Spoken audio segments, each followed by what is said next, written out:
Lizzy from thishouseofcards.blogspot.com. Today I have a simple and fun congratulations card that really gives your die cutting machine a workout. So to make this card, I'm using the new Speech Bubbles stamp set Chit Chat, as well as the coordinating dies that I've gone ahead and separated.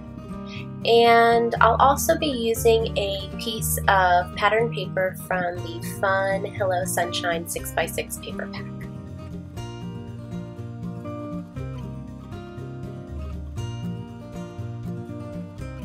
So to start, I'm going to draw a faint pencil line about 1/3 up from the bottom of the card panel so that I know exactly where my workspace is.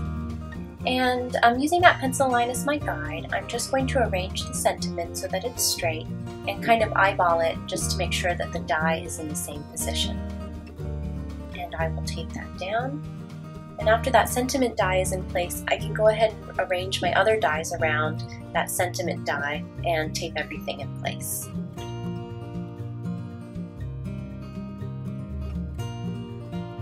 Now that the dies are in place, I'm going to use my Big Shot to emboss them into the paper.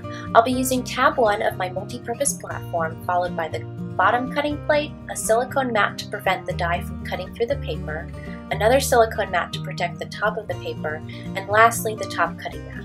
It's a bit of a tight squeeze, but the result is the perfect embossed image. So you just carefully peel off the dies and the tape, trying not to rip the paper. I've done that before. And you should have the perfect embossed image below.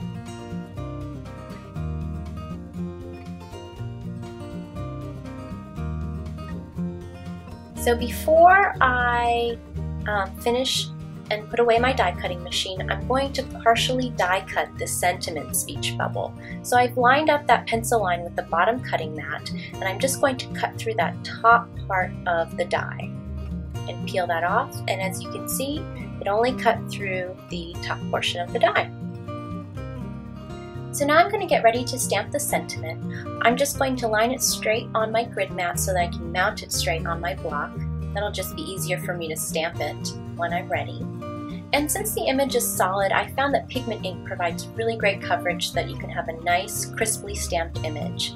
And I also love that pigment inks are super easy to blend. So as you can see, I've just inked up half of the sentiment with one color, with the pink color, and then I'll ink up the other half with the orange color, but I'm going to slightly overlap over the pink so that they blend really nicely. And this won't contaminate your ink pad. This is really no problems for the ink pad, and it just provides a really neat look, a nice gradient look to add a little bit of extra interest for the card. So I just stamped that onto the card, and you can see there were a couple spots that didn't quite stamp, and I'm just using this tool to help transfer some of the ink to cover up those white spots. I'm almost ready to cut the card panel, but first I wanted to create a nice finished edge using the scoreboard. So I'll make a line on the back of the card panel so that the raised side is on the front. And I apologize you can't see the bottom part, but I'm just continuing that line just below that 2.5 mark. And as you can see, the raised line just helps create a finished edge, and I had forgotten to erase that pencil line that we had drawn earlier. So I'm just going to do it at this point, erase that pencil line.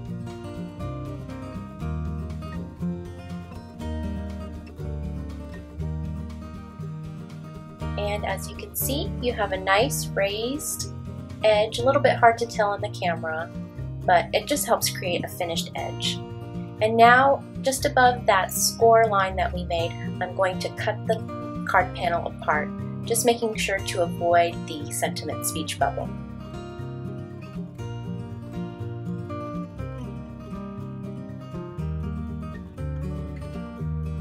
So now I'm ready to start assembling the card, and off camera I did go ahead and emboss an extra heart onto that embossed panel just because there was a bit of an empty space. So I've gone ahead and I've cut a piece of the patterned paper. It says, "Oh, happy day." I thought it would be a good match to the congratulations sentiment, and I'm just going to glue that on the front of a standard size card. And for this panel that we made, I'm going to pop it up with some foam adhesive and line that up against the bottom of the card base.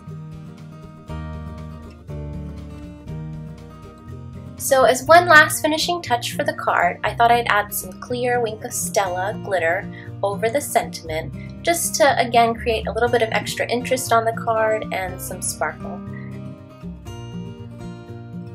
Thanks so much for joining me today. I hope you enjoyed this video using some great Lawn Fawn products and some fun techniques with the die cutting machine.